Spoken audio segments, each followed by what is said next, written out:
Hello Sudheer చంద్ర గారు. Hello Nagaraj గారు. ఒక తండ్రి కూతురు మీద ఎందుకు అంత ప్రేమను చూపించడానికి ఇంట్రెస్ట్ చూపిస్తారని, అంటే లవ్ ఏదైనా సరే కూతురు మీదకే అనేటువంటి దాని మీదకి వెళ్ళిపోతూ ఉంటారు. ఎందుకు? గజం కేవలం 4,500 రూపాయలతో 165 గజాల భూమి కేవలం 8 లక్షలు మాత్రమే. ప్రపంచం మొత్తంలో తల్లి కొడుకు కంటే ఒక 1000 రెట్లు ఎక్కువ ఏదైనా ఉంటే తండ్రి కూతురుదని నేనే కాదు, యావత్ ప్రపంచం ఇప్పుడు ఈ వీడియో చూసే వాళ్ళందరూ, అందులో పర్టికులర్గా ఆడపిల్లలు చూసే వాళ్ళు కూడా 1000 రెట్లు చెప్పగలుగుతారు. కూతురు తండ్రి రిలేషన్ అయితే నెక్స్ట్ లెవెల్లో ఉంటుంది. నాకెప్పుడు ఇది నన్ను కూడా బాగా ఆలోచింపజేస్తున్నప్పుడు నేను ఒక దగ్గర ఒక ఇన్సిడెంట్ నన్ను చాలా బాగా ఇన్స్పైర్ చేసిన ఇన్సిడెంట్ మీతో షేర్ చేస్తాను. ఎలాగో సమయం వచ్చింది కాబట్టి దాని గురించి చెప్తాను. ఒక ఇద్దరు పెళ్లి చేసుకున్నారు, భార్యాభర్తలు అయ్యారు. మామూలు అరేంజ్ మ్యారేజ్లో భార్యాభర్తలు అయ్యారు, పెళ్లి చేసుకున్నారు.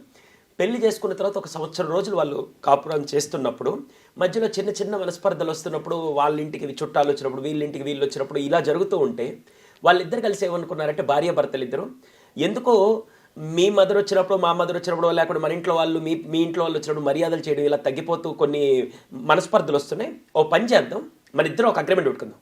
ఈ రోజటి నుంచి నువ్వు నేను తప్ప ఇంకా ఎవ్వరు వచ్చినా కూడా, అది మీ ఇంట్లో వాళ్ళైనా సరే మా ఇంట్లో వాళ్ళు వచ్చినా సరే, మనం వాళ్ళని లోపలికి రానివ్వకుండా లేవనో లేకుంటే ఏదో ఒకటి చేసి పంపించేద్దాం అని చెప్పి వాళ్ళు డిసైడ్ అయ్యారు. ఇద్దరు మ్యూచువల్ అగ్రిమెంట్ పెట్టుకున్నారు. భార్య భర్తలు ఇద్దరు ఇదే మాట మీద ఉండాలని చెప్పి చాలా జాగ్రత్తగా వాళ్ళు మాట్లాడుకొని డిసైడ్ అయ్యారు. అనుకున్న రెండో రోజే భర్త వాళ్ళ అమ్మ నాన్న వచ్చి కాలింగ్ బెల్ కొట్టారు. నేరుగా వెళ్ళి కిటికీలో నుంచి చూస్తే వాళ్ళ అమ్మ నాన్న కనపడ్డారు. డోర్ తీద్దామని చెయ్యి ఇక్కడ దాకా వెళ్ళింది. మళ్ళీ వెంటనే అగ్రిమెంట్ గుర్తొచ్చి ఇలా తిరిగి వాళ్ళ ఆమెను చూశాడు. ఇంకేం మాట్లాడకుండా అగ్రిమెంట్ అని చెప్పి కామ్గా చాలా కంట్రోల్ చేసుకొని చాలా అక్కడే నిలబడి కొద్దిసేపు వాళ్ళు బెల్ కొట్టి వాళ్ళు వెళ్ళిపోయారు. అగ్రిమెంట్ ఏంటంటే, మీ అమ్మా నాన్న వచ్చినా మా అమ్మ నాన్న వచ్చినా ఎవరు వచ్చినా లోపలికి ఆలోచన, ఎందుకంటే వాళ్ళు వచ్చిన తర్వాత నువ్వు మరీ అది చేయలేని మరి ఈ గొడవలన్నీ వద్దని చెప్పి అనుకున్నారు. అయిపోయింది. 2 రోజులు ఆగిన తర్వాత అమ్మాయి వాళ్ళ అమ్మ నాన్న వచ్చారు, డోర్ కొట్టారు. ఈవిడ వెళ్ళి కిటికీలో నుంచి చూడంగానే వాళ్ళ అమ్మ నాన్న కనబడ్డారు. నేరుగా వాళ్ళని చూడంగానే ఈవిడికి వెంటనే కళ్ళలో నీళ్ళు రావడం మొదలుపెట్టాడు. భర్త వెనకాల కూర్చోన్నాడు, కళ్ళలో నీళ్ళు రావడం మొదలుపెట్టి నేరుగా ఇలా తిరిగింది. భర్త సైడ్ ఆ కన్నీటి చుక్కలతో చూడంగానే భర్త ఏం మాట్లాడకుండా కామ్గా ఉన్నాడు. Agreement is agreement, deal is a deal. ఆయన కూడా వాళ్ళ తల్లిదండ్రులు లోపలికి కూడా రానివ్వాలి. కానీ ఈవిడేం చేసిందంటే, భర్తను అలా చూసింది. భర్త ఏం చెప్పట్ల, రమ్మని పొమ్మని ఏం చెప్పట్ల. ఆ కన్నీళ్లతో చూసి ఇట్టే ఉన్నాడు ఆయన మాత్రం. ఇంకా ఇవి కంట్రోల్ చేసుకోలేక ఏదైతే అదేందని చెప్పి నేరుగా డోర్ తీసి వాళ్ళ లోపలికి పిలిచి డైనింగ్ టేబుల్ దగ్గర కూర్చోబెట్టి వాళ్ళకు భోజనం పెట్టి ఆత్మీయ ఆతిథ్యం అంతా ఇచ్చేసి వాళ్ళు వెళ్ళిపోయారు. భర్త మొత్తం చూస్తున్నాడు, ఒక్క మాట కూడా మాట్లాడు. భర్త మొత్తం చూస్తున్నాడు. సంవత్సరాలు గడిచేయాలగా వాళ్ళకి 2 పిల్లలు పుట్టారు. 2 పిల్లలు పుట్టిన తర్వాత 2 అబ్బాయిలే, ఏమాత్రం సెలబ్రేషన్ ఏం చేయాలి, నార్మల్గా అందరికీ చెప్పుకున్నారు అంతేగాని 3వ సంతానంగా పాప పుట్టింది. పాప పుట్టంగానే వీళ్ళు వెంటనే ఏం చేశారంటే, మనం ఒక పార్టీ అరేంజ్ చేద్దాం అన్నారు. వీళ్ళు ఆవిడ ఎందుకంటే, లేదు నేను చెప్పించి పార్టీ అరేంజ్ చేద్దాం, అందరినీ పిలిచి గ్రాండ్గా సెలబ్రేట్ చేద్దాం అన్నారు. అందరినీ పిలిచి పెద్ద ఈవెంట్, చాలా పెద్ద ఈవెంట్, మ్యాసివ్లో ఒక గ్రాండ్ ఈవెంట్ సెలబ్రేట్ చేశారు. వాళ్ళ తరపున బంధువులు, వీళ్ళ తరపున బంధువులు, ఇంకా అతిరథ మహారథులందరూ గెస్ట్ని పిలుచుకొని మొత్తం చాలా గ్రాండ్గా, అసలు చూస్తే ఏదో పెద్ద పెళ్లి జరుగుతుందో పెద్ద ఈవెంట్ జరుగుతుందో ఒక 2000 మంది ఉంటారు కదా, అంత జనాలతో అంత బాగా ఫిల్ అయిపోయి చాలా ఆహ్లాదంగా ఆనందంగా అందరు జరుపుకుంటున్నారు. కానీ వీళ్ళ ఆవిడకి ఒక క్వశ్చన్ మాత్రం మైండ్లో నడుస్తుంది. అసలు 2 పిల్లలు పుడితే వాళ్ళ బర్త్డే చేయకుండా పాప బర్త్డే ఎందుకు ఇలా చేస్తున్నారని చెప్పి క్వశ్చన్ రైజ్ అవుతుంది. ఇంకా ఆమె తట్టుకోలేకపోతుంది అడగకుండా. ఎందుకంటే ఇంత ఆనందంలో ఆయనేమో ఆనందంగా అందరితో మాట్లాడుతున్నాడు. ఆ క్వశ్చన్ అడగాలని చెప్పి నేరుగా వాళ్ళ భర్తను చేపట్టుకొని లాక్కొని వచ్చి పక్కకు వచ్చి నేరుగా ఏమంటే క్వశ్చన్ అడగాలి, చెప్పు, మనకి 2 పిల్లలు పుట్టారు కదా, 2 పిల్లల బర్త్డేస్ కానీ అసలు వాళ్ళు మామూలుగా ఏమీ చేయకుండా పాప పుట్టంగానే ఇంత గ్రాండ్గా ఎందుకు చేశారు, నాకు ఒక్కటి అసలు నాకు ఇప్పటికీ అర్థం కావట్లేదు. అందుకే నేను పార్టీని ఎంజాయ్ చేయలేకపోతున్నాను. మీ దగ్గర నుంచి ఆ సమాధానం నాకు ఇప్పటికీ మైండ్ చంపేస్తుంది. అంటే 2 పిల్లలది ఒక్క సెలబ్రేషన్ కూడా చేయలేదు. 2 అబ్బాయిలు పుట్టారు, సెలబ్రేషన్ ఏం చేయలేదు. పాప పుట్టంగానే ఇంత గ్రాండ్గా అరేంజ్ చేస్తే ఇప్పుడు మీరు కూడా నన్ను ఎలా క్వశ్చన్ అడిగారో వాళ్ళ ఆవిడ కూడా అదే మైండ్లో ఉంది. ఎందుకని ఆ క్వశ్చన్ అడగగానే ఒక్కసారిగా తండ్రి కామ్ అయిపోయి మొత్తం ఆవిడ చెప్పిన తర్వాత మొత్తం అంతా సిచ్యువేషన్ అంతా చూస్తూ, ఆ లైటింగ్, అందరు నవ్వులు, అందరూ ఆనందంగా ఉండేదంతా చూస్తూ ఏం మాట్లాడకుండా ఒక్క సెకండ్ తన కళ్ళల్లో మాత్రం నీళ్ళు రావడం మొదలుపెట్టాయి. తండ్రి ఒక పక్క ఏడుస్తూ, ఇప్పుడు నువ్వు అడిగావు కాబట్టి నేను చెప్తున్నానని చెప్పి దాదాపుగా కొన్ని సంవత్సరాల నుంచి గుండెల్లో ఉండే ఒక బాధని ఆయన చెప్పడం మొదలుపెట్టాడు. ఇది బాధ అని చెప్పాలా, ఆయన ఆనందం అని చెప్పాలి నాకు తెలియదు, కానీ ఒక్కసారిగా తండ్రి ఏడుస్తూ, ఒక 5 ఏళ్ల క్రితం మనం ఒక ఒప్పందం కుదుర్చుకున్నాం. మీ ఇంట్లో వాళ్ళు వచ్చినా మా ఇంట్లో వాళ్ళు వచ్చినా గుమ్మం తెరవకూడదని చెప్పి, డోర్ తెరవకూడదని చెప్పి మనం ఒప్పందం పెట్టుకున్నాం. అందులో భాగంగా నా తల్లిదండ్రులు వస్తే నేను డోర్ తెరవలేదు. కానీ కూతురుగా ఒక ఆడపిల్లగా నాకు నువ్వు భార్య అయ్యే ముందే ఒక తండ్రికి నువ్వు కూతురుగా, ఆ తండ్రి కనపడంగానే భర్తతో ఉండాల్సిన బాధ్యత అన్నీ కూడా నీ గుండెల్లో నుంచి కన్నీరు రూపంలో బయటకు వచ్చి, ఒక పక్క తండ్రిని చూసి లోపలికి పిలవాలనిపిస్తున్న భర్త అనే బాధ్యత, ఇక్కడ అగ్రిమెంట్ అన్నీ గుర్తొచ్చి ఆ బాధని నీళ్ళల్లో నేను చూసిన తర్వాత ఆ కంటి బాధ ఎలా ఉందో నేను చూశాను ఆ రోజు. అప్పుడు తండ్రిని పిలవాలని నీ మనసు అనిపిస్తుంది, కానీ భర్తని మాట తప్పకూడదని ఒక పక్క నువ్వు పడిన యుద్ధం నీ కళ్ళల్లో నేను చూశాను. ఆ రోజు నువ్వు ఆ డోర్ ఓపెన్ చేసిన నేను ఎందుకు మాట్లాడలేదంటే, రేపటి రోజున నా కూతురు కూడా పెద్ద అయిన తర్వాత నేను ఎప్పుడైనా తన ఇంటికి వెళ్తే నా కూతురు కూడా నీలాగే డోర్ ఓపెన్ చేయాలని ఈరోజు ఇంత పెద్ద ప్రోగ్రామ్ నేను గ్రాండ్గా చేస్తున్నా. మీరు చెప్తుంటే కన్నీళ్ళు ఆగలేదు.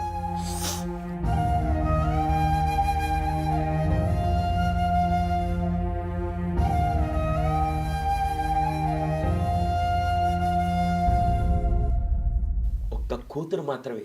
ఈరోజు అబ్బాయిలు ఏదున్నా కూడా పెద్దగా వాళ్ళు ఎమోషనల్గా స్ట్రాంగ్ ఉండి అవతల అమ్మ బాధపడతారు, నాన్న బాధపడతారు, పెద్దగా పట్టించుకోరు. కానీ ఒక్క కూతురు మాత్రమే అటు భర్తతో ప్రేమని, భర్తతో బాధ్యతని అన్నీ చూసుకుంటూ, ఇటు పుట్టింటి వాళ్ళ అన్ని విషయాల్ని తను బ్యాలెన్స్ చేస్తూ ఎంత లోపల మదన పడుతుందో. ప్రతి అమ్మాయి ఎవరైతే పెళ్లి చేసుకొని వచ్చారో అటు భర్త మాట కాదనకూడదు, ఇటు పుట్టింటి వాళ్ళని వెనకేయకూడదు, మొత్తం కలిపి చేస్తూ నిజంగా hats off to all the women, those who are balancing this thing. అది ఒక్క కూతురు మాత్రమే చేయగలుగుతాడు. అందుకే ఆడపిల్ల పుడితే లక్ష్మీదేవని అందరు అంటారు, కానీ అదృష్ట దేవతనో లేకుంటే ఇలా మహాలక్ష్మి పుట్టిందంటే, మహాలక్ష్మి అంటే కేవలం డబ్బుతో మాత్రమే కాదు, ఆ తండ్రికి కుటుంబానికి జీవితాంతం ఆనందాన్ని పంచే ఒక అమ్మాయి అని చెప్పంటారు. నాకు అందుకే నాకు బిడ్డ పుట్టినప్పుడు ఇప్పటికీ నేను చాలా సందర్భాల్లో కూడా చెప్పాను, చాలామంది అరే నువ్వు అదృష్టవంతులు ఆడపిల్ల అంటే నువ్వు అదృష్టవంతులు అంటే అబద్ధాలు చెప్తే ఆడపిల్లలు పుట్టడం కాదు, అదృష్టం ఉంటే నేను ఆడపిల్ల పుడతాను, నాకు ఆడపిల్ల పుట్టింది, నేను అదృష్టవంతుడిని. రేపటి రోజున ఈరోజు ఇంటికి వెళ్ళంగానే పాప హక్ చేసుకున్నప్పుడు అసలు నో వర్డ్స్, అది కేవలం ఒక అమ్మాయి మాత్రమే చేయగలదు. ఇప్పటికే నేను ఒక విషయం చెప్తాను, మా మిస్సెస్ ఉంది, నేనైనా అమ్మకి మామూలుగా 2 రోజులకు ఒకసారి మెసేజ్ చేస్తాను, కాల్ చేస్తాను, లేకుంటే ఇప్పుడు తను కెనడాలో ఉంది, నేను మళ్ళీ ఫోన్ చేసి మాట్లాడతాను లేదు. కానీ మా మిస్సెస్ మాత్రం రోజులో 24 గంటలు ఉంటే కనీసం ఒక 4-5 గంటలు వాళ్ళ అమ్మ గురించి చెప్తూనే ఉంటుంది. అది కేవలం ఆడవాళ్ళకి భగవంతుడిచ్చిన అదృష్టం. అమ్మాయిలు అందులోనూ ఆ రోజు ఆయన చెప్తూ, రేపటి రోజున కొన్ని సంవత్సరాల తర్వాత నేను నిలబడితే అబ్బాయి అయితే డోర్ ఓపెన్ చేస్తాడు లేదు తెలియదు, కానీ నీలాంటి కూతురే, నేను నిన్ను తప్పనట్ల, నువ్వు నా భార్యవే, అగ్రిమెంట్ నువ్వు దాటినా కూడా, కానీ నాకు ఇప్పటికీ గర్వం ఏంటి తెలుసా, నువ్వు కూతురుగా ఆ తండ్రి పరువు నిలబెడుతూ కూతురుగా ఆ ప్రేమను చూపించావు చూసా, అందుకే నువ్వు ఇంకా నాకు నచ్చావు. అంటే అక్కడ భర్త అధికారం చూపించాల, ఎందుకంటే తనలో తను చూసుకున్నాడు. అక్కడ నిలబడి డోర్ ఓపెన్ చేసింది నా భార్య కాదు, భవిష్యత్తులో నా కూతురు అని చెప్పి ఆయన చూసుకున్నాడు. అక్కడ డోర్ కొట్టింది మా మామయ్య కాదు, భవిష్యత్తులో నేను అని చెప్పి ఆ తండ్రి చూసుకొని, నిజంగా నాకు నీలాంటి కూతురే కావాలని చెప్పి ఈరోజు అలాంటి కూతురే పుట్టిందని చెప్పి చెప్పగానే ఆవిడ ఏడుస్తూ, నిజంగా ఇన్ని రోజులు ఎందుకు ఇలాంటి కండిషన్స్ పెట్టారా అని చెప్పి నాకు ఏదో విధంగా ఉంది, కానీ ఈరోజు మాత్రం నిజంగా నాకు మీరంటే చాలా ఇష్టం అని చెప్పి ఆ రోజు వాళ్ళిద్దరు బాండింగ్ ఇంకా పెరిగింది. గుండెల్ని పిండేసేటువంటి స్టోరీ అంటే జనరల్గా మనం అనుకుంటూ ఉంటాం, మీరు మాట్లాడుతూ ఉంటే కూడా ఆ ఎమోషనల్లో కళ్ళ మీద నీళ్ళు ఆగట్లేదు. అంత సిచ్యువేషన్స్ ఇమాజిన్ చేసుకుంటే ఒక తండ్రి ఒక కూతుర్ని ప్రేమించడానికి లోపల ఎంత లోతైనటువంటి కారణం ఉంటుందా అంటే, అంత సైకలాజికల్గా అంత చూస్తారా, నా కోసం నిలబడేది ఒక కూతురు మాత్రమే అనేటువంటి ఆలోచన. ఎంపాథెటిక్ లవ్ అంటే ఏదో అనుకుంటాం, బట్ దానికి ఇంకా అన్కండిషనల్ అసలు ఎంత బాండింగ్ అంటే ఆ కూతురికి. మీరు ఇప్పుడు పిల్లల్ని కూడా చూడండి, నాన్న వచ్చి అమ్మ వచ్చి ఇద్దరు డిఫరెన్స్ వస్తే నాన్న రంగానే ఆ కూతురికి ఎక్కడ లేని అసలు ఆ స్పార్క్ ఆఫ్ లవ్, ఆ స్పార్క్ ఆఫ్ హ్యాపీనెస్ ఉంటుంది చూసారా, కొన్ని కోట్లు పోసినా కొనలేరు. అది నేను ఎక్స్పీరియన్స్ చేస్తున్నాను, నాకు తెలుసు, అలాగే చూస్తున్నాను కాబట్టి నిజమండి.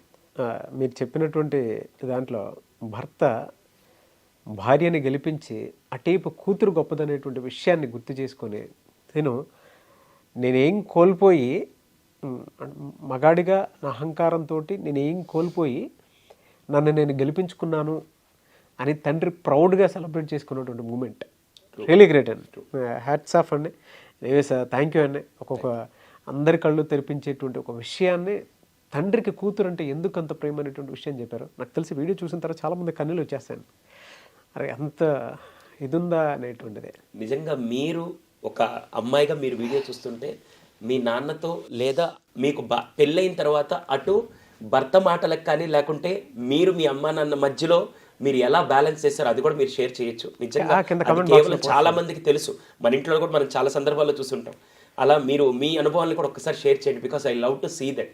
సో మీ ఫాదర్తో మీకు ఉండేటువంటి బాండింగ్ ఏదైతే ఉందో కింద కామెంట్ బాక్స్లో డెఫినెట్గా పోస్ట్ చేయండి. సో మేము కూడా చూసి తెలుసుకోవాల్సిన విషయాలు ఉంటాయి, నేర్చుకోవాల్సిన విషయాలు ఉంటాయి, అండ్ ఫర్దర్గా కుదిరితే వాటి మీద వీడియోస్ కూడా చేస్తాను. ఎనీవేస్ థ్యాంక్ యూ అండి. Thank you so much Sudheer Santa గారు. థ్యాంక్ యూ నాగరాజ్ గారు.